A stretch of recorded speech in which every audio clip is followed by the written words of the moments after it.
To symbolize all this, let's take, if you will, the death of Franco, which is after all a very, very interesting event.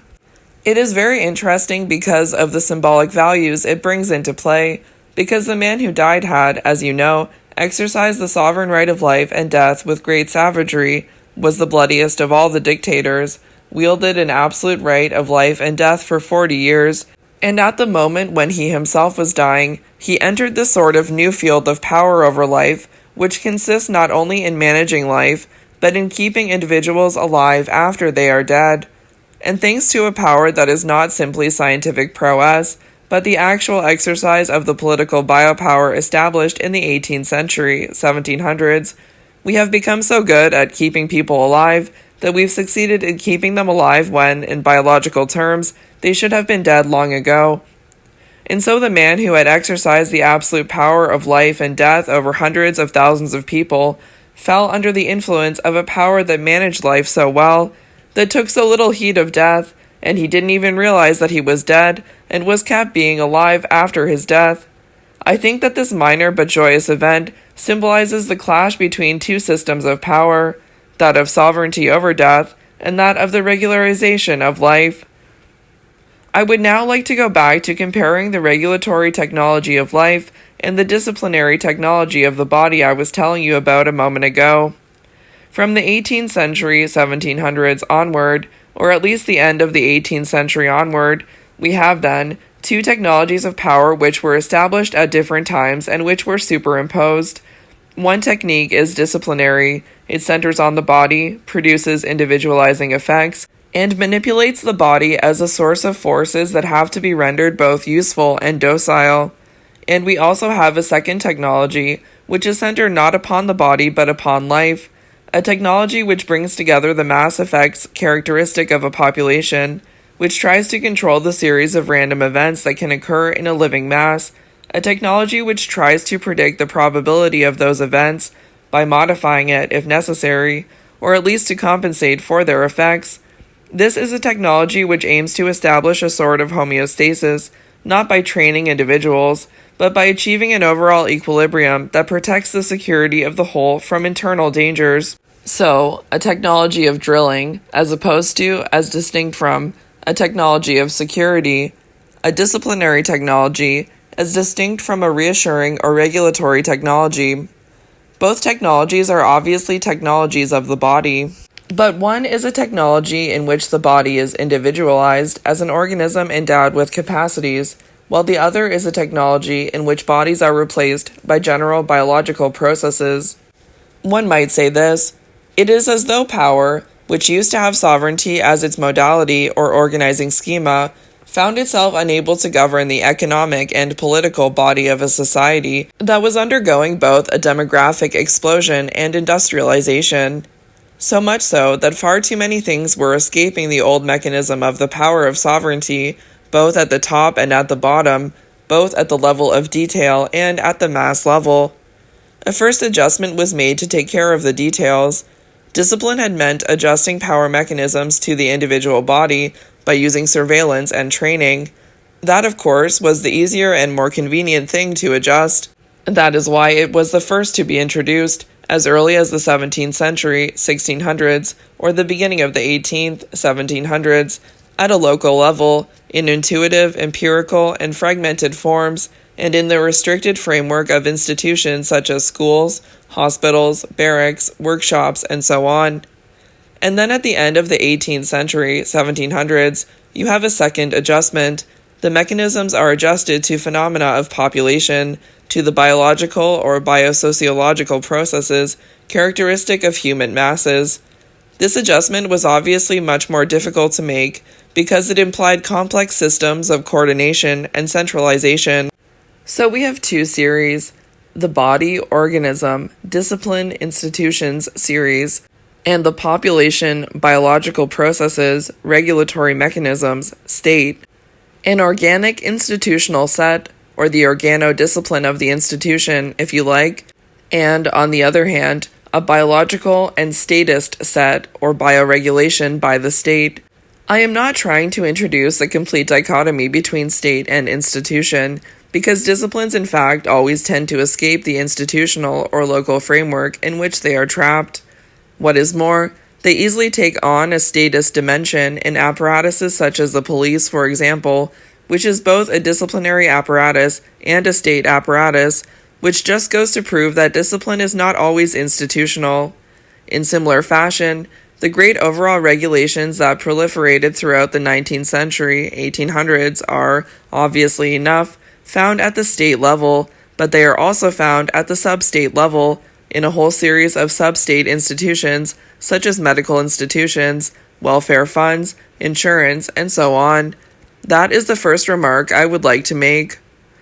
What is more, the two sets of mechanisms, one disciplinary and the other regulatory, do not exist at the same level, which means, of course, that they are not mutually exclusive and can be articulated with each other.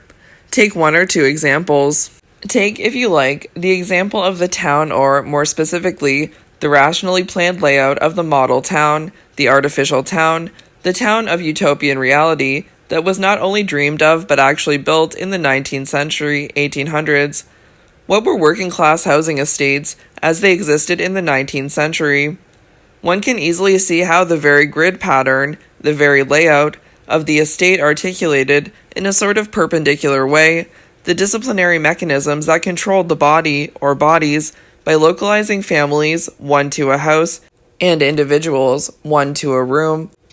The layout, the fact that individuals were made visible, and the normalization of behavior meant that a sort of spontaneous policing or control was carried out by the spatial layout of the town itself.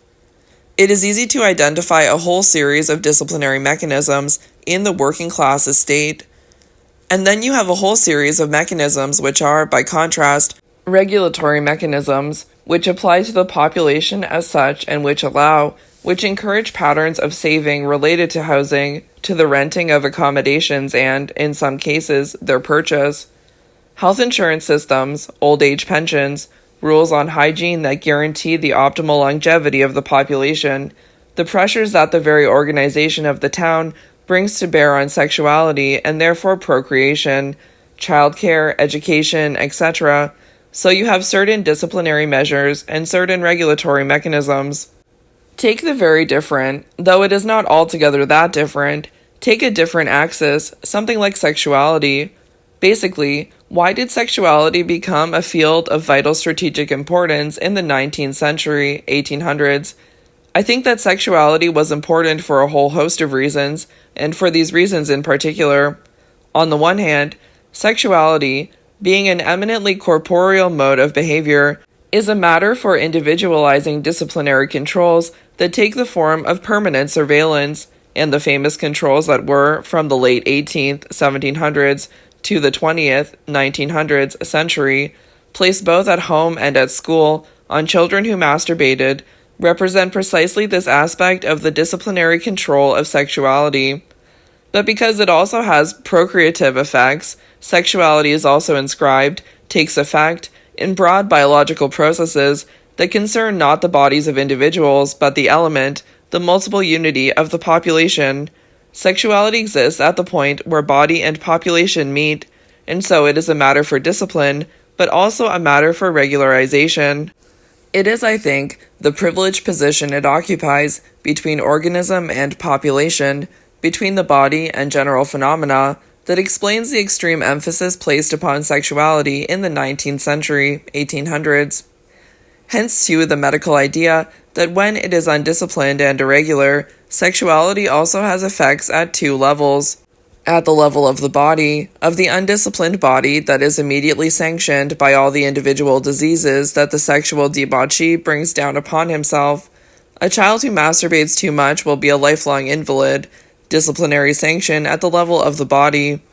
But at the same time, debauched, perverted sexuality has effects at the level of the population, as anyone who has been sexually debauched is assumed to have a heredity.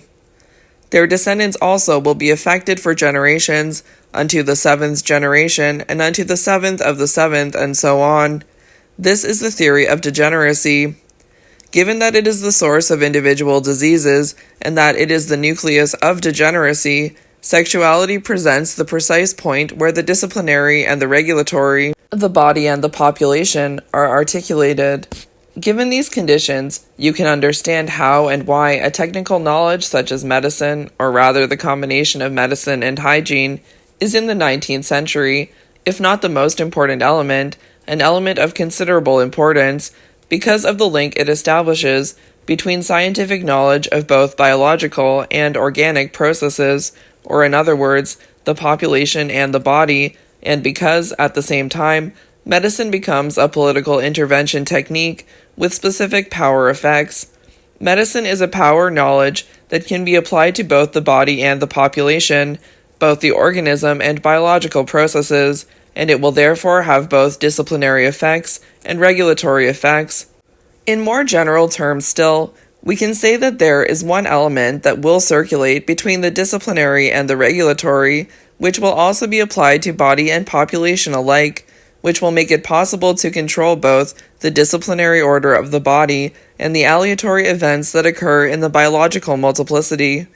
The element that circulates between the two is the norm.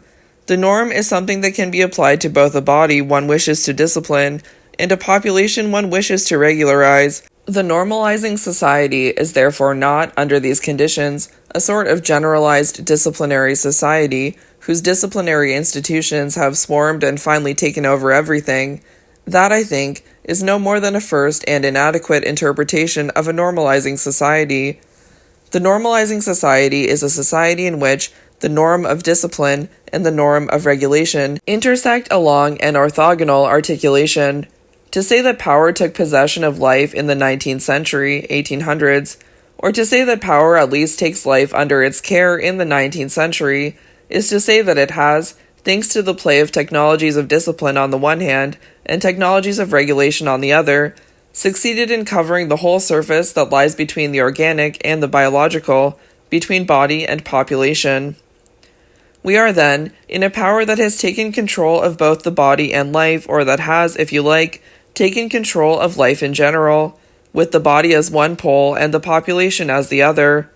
We can therefore immediately identify the paradoxes that appear at the points where the exercise of this biopower reaches its limits.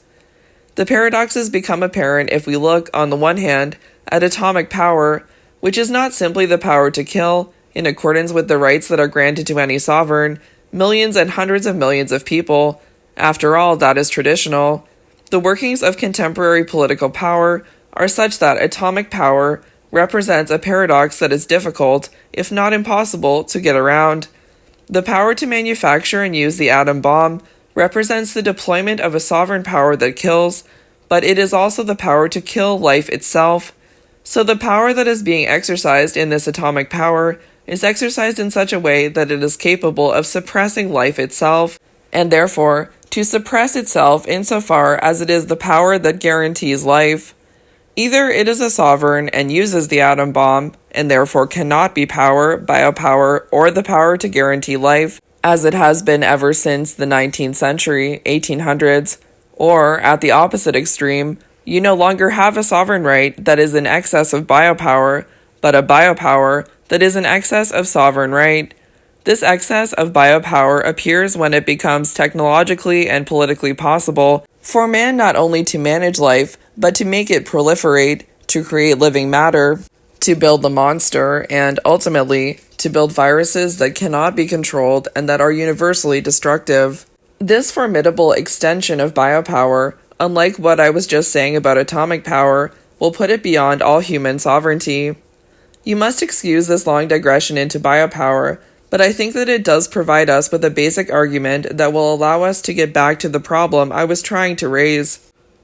If it is true that the power of sovereignty is increasingly on the retreat, and that disciplinary or regulatory disciplinary power is on the advance, how will the power to kill and the function of murder operate in this technology of power, which takes life as both its object and its objective?